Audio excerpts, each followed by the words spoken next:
We all want what's best for our kids, right? Like being involved in their school is huge for that. But what if something from your past, could affect your ability to volunteer, like at a school event or chaperone a field trip, or even just attend a classroom party? Today, we're diving into how criminal records can create unexpected barriers for parents in Harris County, Texas. Yeah, it's definitely something most people don't even think about, until they're faced with it. Exactly. The source material for this deep dive is a podcast called Breaking Barriers, and they really highlight how these policies are actually really common. Yet they're not talking about some tiny little rural district either. They point out that the massive Houston Independent School District, HISD as most people know it, requires criminal background checks for parent volunteers. Right. And get this, it's not just HISD. Apparently, Aldine, Pasadena, Cypress Fairbanks, and Spring ISDs all have similar policies. So we're talking about a lot of families potentially facing these hurdles. Exactly, and that's where things get interesting. While these policies are often framed around student safety, the podcast raises some, thought-provoking questions about the unintended consequences. They share a story about a father who owns a successful barbershop, and he's very active in his community. He wanted to volunteer to teach barbering at his kid's school, but a felony from 15 years ago prevented him. That's heartbreaking, honestly. Like, Wow. it makes you wonder if this one-size-fits-all policy is really the best approach. You have someone who's clearly turned their life around, contributing positively to society, but a past mistake is holding them back from being involved in their child's education. And that highlights a crucial point. Blanket policies, while well-intentioned, sometimes punish individuals who have, demonstrably rehabilitated and pose no real threat. The podcast talks about the emotional toll these situations take on families, using terms like alienation, frustration, and guilt. Imagine wanting to be there for your kid to be a positive presence in their school, but constantly being reminded of past mistakes. It's a heavy burden to carry for both the parent and the child. So it sounds like the intention behind these policies is good, but the execution might need some tweaking. What's the podcast take on potential solutions? They bring up expungement and sealing of criminal records as possible ways to address this. They emphasize this isn't legal advice, of course, but they do point listeners to resources like Erase Your Record, which can help people navigate the process. Now, for those of us who aren't legal experts, what exactly is the difference between expungement and sealing? I feel like those terms get thrown around, but I'm not always clear on what they actually mean. That's a great question. It's important to understand the distinction. Expungement essentially wipes the slate clean, legally speaking, like the offense never even happened. Sealing, on the other hand, hides the record from public view, but it can still be accessed in certain situations, like background checks for certain jobs. So expungement is like a total erasure, while sealing is more like putting the record in a vault, where it can be accessed under specific circumstances. Interesting. Exactly. And the process for each varies depending on the offense and jurisdiction.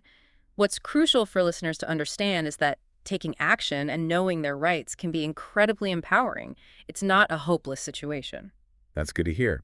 It sounds like there are options, even if they're not always easy or straightforward. But this deep dive makes me wonder, is there any talk about changing the policies themselves? It feels like this could be a systemic issue. That needs a more holistic approach. You're absolutely right. The podcast advocates for a shift towards more compassionate policies. They argue that policies should prioritize student safety, of course, but also recognize the possibility of rehabilitation and second chances. They even suggest that some offenses, especially those from the distant past, might not even be relevant to school involvement at all. That makes sense. Someone who had a DUI 20 years ago might not pose any threat to students on a field trip today. I'm curious, though, are there any examples of schools or districts that have found a good balance? Maybe a model we could look to. That's a great question, and it's definitely something we can explore further. What's fascinating is that this seemingly simple issue of parental involvement in criminal records actually touches on so many broader themes. Criminal justice reform, the idea of second chances, the role of schools in supporting families, even potentially economic disparities depending on who is being excluded. It's like opening a Pandora's box. Okay, now I'm really intrigued. Let's take a closer look at these broader implications. If you were designing a school policy around parental involvement and criminal records, where would you even begin? Well, first, I'd probably ask, what are we actually trying to prevent? If the goal is to keep kids safe, which of course it should be, then we need to be specific about what types of offenses are actually relevant to that goal. That's a good starting point. Instead of just a blanket ban, we need to differentiate between types of offenses. and their potential impact on the school environment. A DUI from 20 years ago might not be as concerning as, say, a recent offense involving violence against children. Exactly. A nuanced approach that considers the context and the individual's history is essential. And maybe instead of an outright ban, there could be a process of rehabilitation and demonstrated good conduct. That allows for eventual participation. It's not about condoning past actions, but acknowledging the possibility of growth and change. Okay, now we're getting somewhere. This idea of a pathway back to involvement is really interesting. It shifts the focus from punishment to rehabilitation, and it acknowledges that people can and do change over time. It seems like this kind of approach would require a real shift in thinking, both at the school district level and in society as a whole. It absolutely would. And that's where awareness and education come in. We need to have these conversations, challenge our own assumptions, and advocate for policies that are both safe and just. The Breaking Barriers podcast really underscores the importance of this collective effort. I'm curious to hear more about their specific recommendations for action. Before we dive into that, though, maybe we should take a moment to acknowledge the emotional weight of this issue. We've talked about the impact on parents, but what about the kids? How are they affected by these policies? That's a crucial question, and it leads us into some potentially even more complex territory. The podcast touches on this briefly, but it's definitely worth exploring further. It's interesting to consider, how these policies, while intended to protect students, might actually create other challenges for the very children they're meant to help. Okay, unpack that for me. I'm not sure I follow. Well, imagine a single parent who relies on after-school programs for childcare while they work. If they're barred from volunteering due to a past offense, it could disrupt their work schedule, their income, and even their ability to provide for their family. And that, in turn, impacts the child. I see what you mean. It's like a cascading effect we don't often think about. It's not just about missing a field trip. It's about potential economic hardship for the whole family, which of course trickles down to the child. Precisely.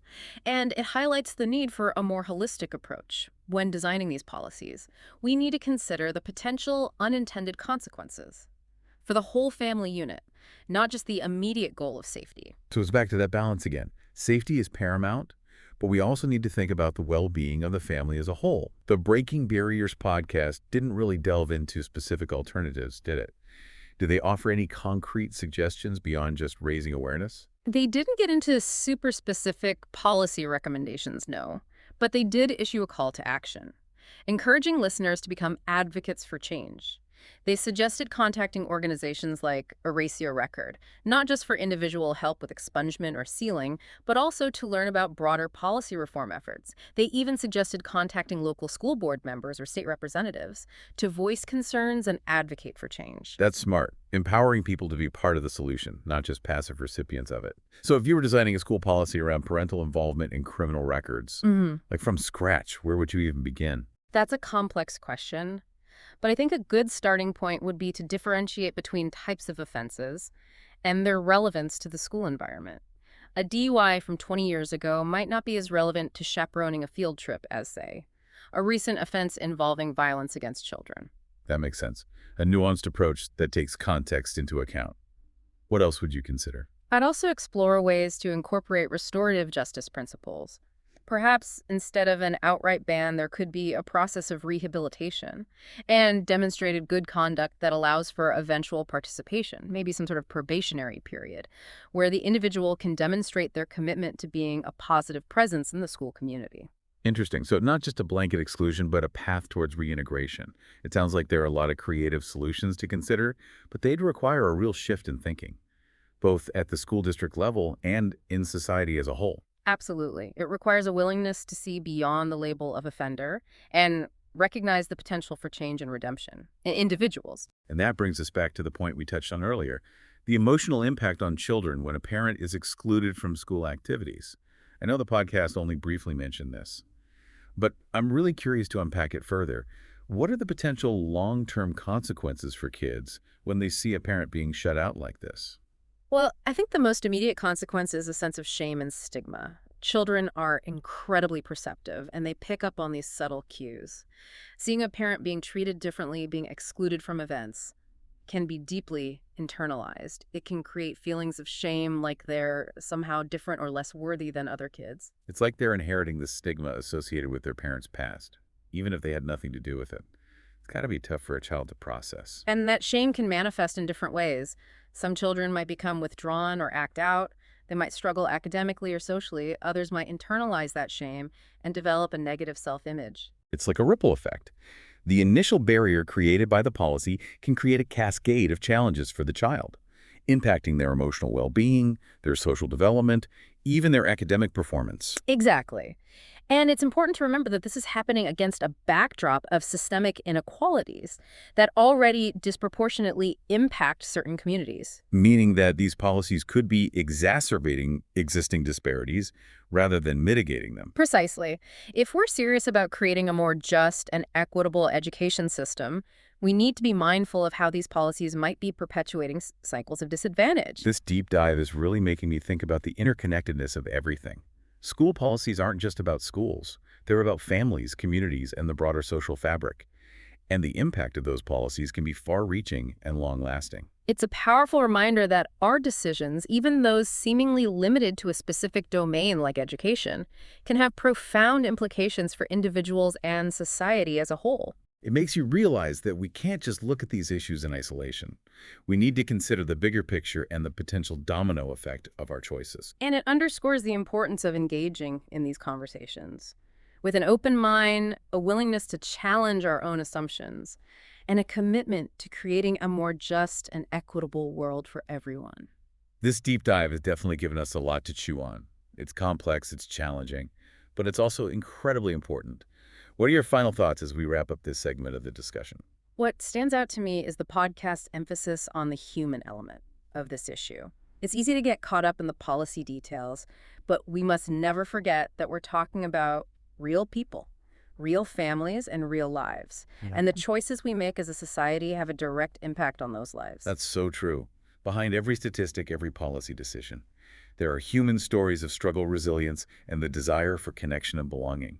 And those stories deserve to be heard and understood. Absolutely. And it's through those stories that we can begin to build empathy understanding and a more compassionate approach to justice and second chances. This deep dive has been a powerful reminder that the personal is political, and that even seemingly local issues like school policies can connect to much larger societal questions. And it challenges us to not only analyze the problem, but also to envision solutions, to imagine a world where everyone has the opportunity to participate fully in their communities, regardless of their past. That's a powerful vision and one that's worth striving for.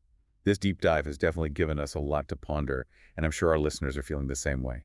Ready to move on to the final part of our conversation. Absolutely. I'm eager to delve deeper into some of the specific pathways for change that we've touched on. Okay, so we've really gone deep on this issue.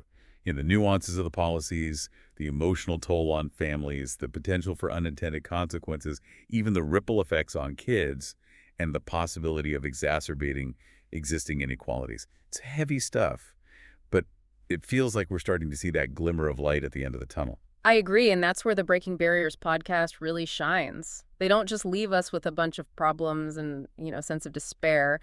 They offer some really practical and hopeful pathways forward. That's exactly what I was hoping for. Give me some of that hope. What are their suggestions? Well, their first point is deceptively simple, but it's so crucial awareness. Simply understanding the issue, how widespread these policies are and the impact they have on families is a huge step in the right direction. Right, because we can't fix a problem we don't even acknowledge exists. So having conversations like the one we're having right now, sharing information with friends and family, even just posting about it on social media, those are all valuable actions in themselves. Exactly. It's about starting that ripple effect of awareness, and once people are aware, they can start taking more concrete steps. The podcast encourages folks to connect with organizations working on this issue, like Erase Your Record, which we talked about earlier. They offer legal assistance to individuals and advocate for policy reform. So it's not just about individual action, it's about supporting those who are already fighting the good fight at a systemic level. Right. There's power in collective action. And for those who are feeling really motivated, the podcast suggests getting involved in advocacy efforts. You can contact your local school board members, support relevant legislation, or even just share information with others to broaden the circle of awareness. Okay, so we've got awareness, we've got supporting organizations, we've got advocacy. It sounds like there's a role for everyone to play no matter their level of time commitment or comfort with activism. Absolutely. And I love that the podcast emphasizes that change can happen at multiple levels. Simultaneously, we can work towards systemic reforms while also supporting individuals who are directly impacted by these policies right now. It's a both-hand approach. We can fight for long-term change while also providing immediate support to those navigating the current reality. And that support can take many forms: volunteering, donating to organizations, or simply offering a listening ear to someone who's struggling.